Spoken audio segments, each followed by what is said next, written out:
primero quiero agradecer al seminario la aceptación de esta comunicación y la organización del mismo. Cuando vi el seminario y me encontré con la idea de presentar una propuesta, lo hice desde mi posición como profesor de enseñanza secundaria en la Comunidad de Madrid, donde estoy dando clase en el IES Altair, y por otro lado, con mi formación de historiador del arte. No soy historiador modernista, sino historiador del arte, aunque sí que me dedico a la edad moderna, al arte de la edad moderna. Y entonces me parecía muy interesante llevar una propuesta en el que se pudiera tratar el tema de el papel de las mujeres, y sobre todo el papel de las mujeres dentro de ámbitos a veces un poquito diferentes al que estamos acostumbrados, sobre todo en los libros de texto. Entonces, utilizar el juego del espejo como metáfora, que se usaba muchísimo en la Edad Moderna, y a través de ahí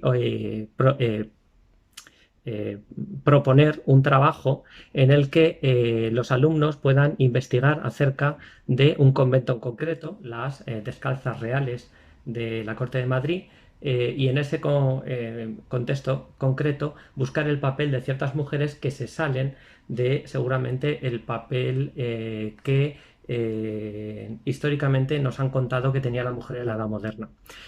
Fijándonos en la LOMLOE, nos dice en sus principios pedagógicos que hay que potenciar el aprendizaje significativo para el desarrollo de las competencias transversales que promuevan la autonomía y la reflexión, y también nos dicen que con el objeto de fomentar la integración de las competencias se dedicará un tiempo del horario lectivo en la realización de proyectos significativos, y esto sería una idea de esos proyectos significativos dentro del aula. Como objetivos tendríamos apreciar y valorar el patrimonio cultural y artístico, conocer el papel de las mujeres en la sociedad del antiguo régimen, descubrir, ¿no?, el papel de las relaciones familiares en las élites del poder de la Edad Moderna, el contexto político de la península ibérica, el trabajo de la mujer también, y evidentemente aprender a reunir información y a transmitir de manera clara, fomentar el trabajo colaborativo. Actualmente, en el currículum actual de la Comunidad de Madrid, la historia moderna se da en tercero de la ESO. No sé cómo va a quedar después de las nuevas reformas. Para ello tendríamos que partir de cuál es el papel de las mujeres en la sociedad del antiguo régimen, su situación general, ¿no? Este título de Manuel Fernández, que creo que es muy, muy sintomático: casadas, monjas, rameras y brujas, ¿no? Es como los cuatro papeles que tienen, ¿no? Y dentro de ese papel de la situación general, ¿cuál sería el papel de las mujeres de las familias reinantes? Fundamentalmente las reinas, que su problema, que básicamente son madres y con los problemas que llevan, sobre todo muertes prematuras; las viudas, qué pasa con ellas; y las monjas. Y dentro de las monjas, ese papel que tiene en la sociedad del antiguo régimen, el mundo, ¿no?, el mundo de la monja. Me encontré con este espejo de Clarisas que me parece que es muy, muy interesante. Pero yo venía sobre todo a hablar de ese espacio singular que es las Descalzas Reales, ¿no? Un antiguo palacio con una doble función: convento de monjas y aposentos para damas de la familia real.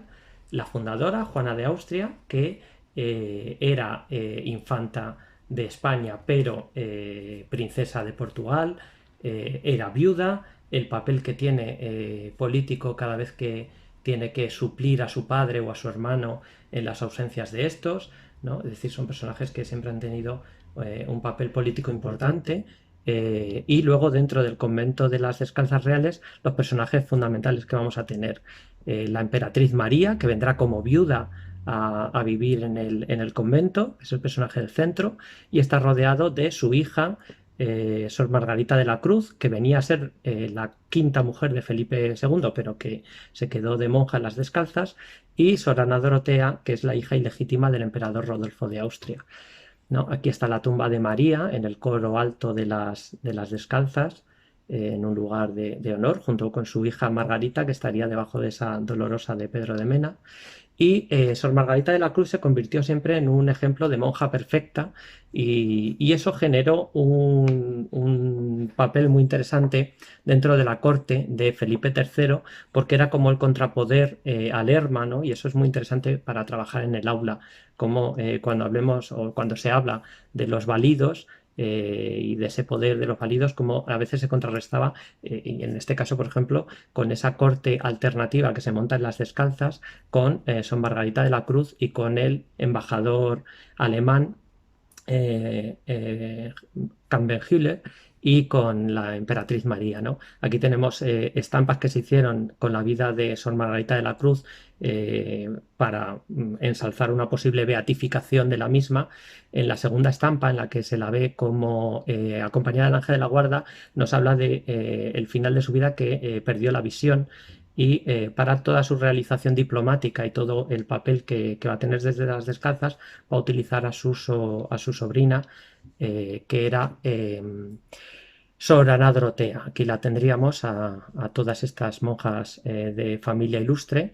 Sor Margarita de la Cruz, la primera, Sor Ana Dorotea de Austria, que cuando Sor Margarita se quede ciega, Sor Ana Dorotea será la que le lleve la correspondencia. Y cuando muera Sor Margarita, Sor Ana Dorotea heredará su papel en la corte. Aquí tendríamos a Sor Ana Dorotea pintada por Rubens. Y estas monjas son monjas que se las quiere representar como espejos de virtud, ¿no? Como personajes de vida perfecta, ¿no? Y con un papel, ¿no? Casi modélico, cuando en realidad, cuando vamos a la documentación, pues resulta ser que estaban exentas de cumplir la regla, podían recibir a quien quisieran, podían cartearse con quien quisieran, y tenían una vida completamente diferente de la que nos tienen acostumbrados. Aquí tenéis un extracto del ejemplar de las exequias fúnebres de Sor Ana Dorotea, donde se muestra la vida de ella como si fuera la monja perfecta, ¿no? Que seguramente no fue. Es muy interesante para trabajar en el aula cómo llegó Sor Ana Dorotea a España, porque llegó naufragando. Aquí viene cómo cuentan ese naufragio. La atacaron piratas turcos, berberiscos, frente a las costas de Cataluña, y ante el temor de que fuera raptada por los piratas, el capitán del barco decidió tirarla al mar, porque dijo que era mejor que se muriera ahogada a que la raptaran los piratas, lo cual nos habla también mucho de cómo era la mentalidad de la época, ¿no? Es una historia bastante truculenta. Sor Ana Dorotea, inspirada en este libro dedicado a Sor Margarita de la Cruz, va a hacer una cosa muy interesante, que es hacer un elogio de mujeres del Antiguo Testamento, que es el reflejo en el que se tienen que mirar las monjas, y que es la imagen que quiere transmitir ella también, ¿no? En esa dedicatoria a Sor Margarita de la Cruz, Martín Carrillo en este libro dice que se vea que en todos tiempos ha concedido Dios a la tierra mujeres santas, a quien respetar, nobles a quien honrar, valerosas a quien loar y virtuosas a quien imitar. Y en ese sentido va a crear este altar que se puede visitar, está en el coro alto de las Descalzas Reales, se ve en la visita normal, en el que todo lo que vemos aquí es un altar dedicado a la Inmaculada Concepción, pero con mujeres del Antiguo Testamento pintadas sobre espejo, de tal manera que el espejo vuelve a ser otra vez la metáfora.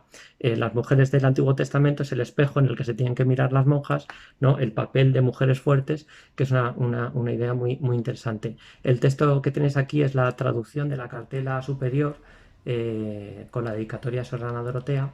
Y lo interesante de todo este proyecto es que para elogiar a las mujeres se utilizan elementos que se entendían como virtudes masculinas, la fortaleza, ¿no? La voluntad, porque ahí podríamos hablar también sobre la concepción de lo masculino y lo femenino, un poco para verlo un poquito más de cerca y con luz diferente, para que veamos que son espejos. Y aquí tendríamos alguna de estas mujeres, ¿no? Desde Raquel, Abigail, está Rebeca, mujeres fuertes del Antiguo Testamento, como reflejo para mirarse.